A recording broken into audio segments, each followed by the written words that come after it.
State Secretary Mitrovic, Ambassador De Gea, distinguished Edward Kovacevic, Director Delevic, ladies and gentlemen, distinguished members of the consortium, multilingualism and plurilingualism are facts and part of the large cultural diversity in Europe. Multilingualism is also not a new concept to Serbian society. This is why it's of utmost importance that excellence in learning, in teaching and practicing of languages is also reflected in the higher education curricula of Serbia and becomes a priority in formal education. Ladies and gentlemen, I'm very pleased to attend this important conference today and be part of the launch of this campus project reforming foreign language studies in Serbia. I would first of all like to congratulate the University of Belgrade and also the members of the project consortium for the work done in designing this project. 18 members of the consortium have succeeded in defining the needs for language studies reforms in Serbia together, and this project in itself, this process can already be considered a big achievement and is certainly a very important foundation of what is coming now. REFLESS is a very ambitious program aiming to build highly skilled professional language capacities, which is an evident need and an important resource for Serbia as a country aspiring EU membership and also firm place in the globalized world. But moreover, language competencies open many opportunities and allow for wide experience for the individual citizen, young people and adults alike. The REFLESS project builds on the developed language policies and quality standards of the Council of Europe, and of course I am very happy about this. Since 1957, the Council of Europe has been a pioneer of international cooperation in language education policy, with a particular emphasis on plurilingualism, common European reference standards and language education rights and responsibilities. These competencies have become a very vital contribution to the establishment of a common European education area, serving as benchmarks for national and international organizations in Europe and worldwide.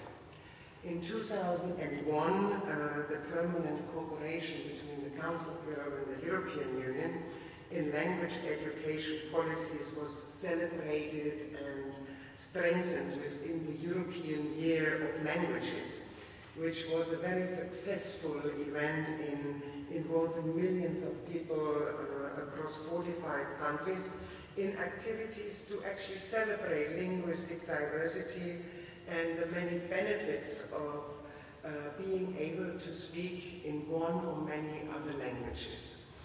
The aims of this year are now annually promoted by celebrating the annual Day of Languages on 26th of September, and I hope that we will also be able to celebrate here in Serbia in September this linguistic diversity. The Council of Europe's language education policy aims to promote not only plurilingualism and linguistic diversity, but it is also understood as an important contribution to social cohesion, to democratic citizenship and citizens' participation, and last but not least, mutual understanding as an important precondition for intercultural communication, for peace and for reconciliation. In this respect, language has a very important function to help me to understand you, but also to help you to understand me better. These values are reflected in the main instruments the Council of Europe has developed to assist all stakeholders in promoting a coherent and a very holistic approach to language education policy. And I will just name the most important, which are also referred to in the project presentation for the REFLESS project.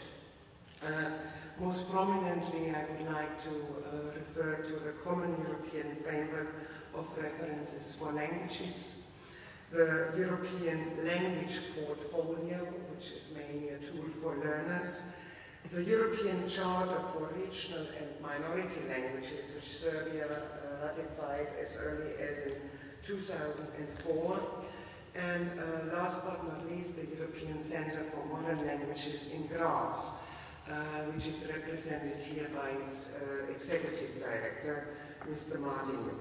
The center is ideally equipped to act as a catalyst for the reform in teaching and learning languages. Serbia is not yet member of this partial agreement, but there might be a possibility to examine the opportunities this cooperation could give to Serbia in its efforts to push forward language education policies and practice. On a more personal note, and as a foreigner living in Serbia, I have very selfish reasons to hope that the capacities for teaching Serbian as a foreign language will grow quickly, as I would really like to understand all the many meanings of a beautiful Serbian word like prijetno.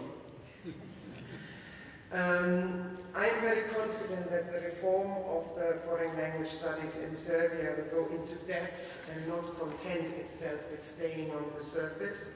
And I would like to congratulate and thank all stakeholders for their commitment, and would like to confirm that you can count on the support of the Council of Europe in this ambitious project. Thank you very much. Bye.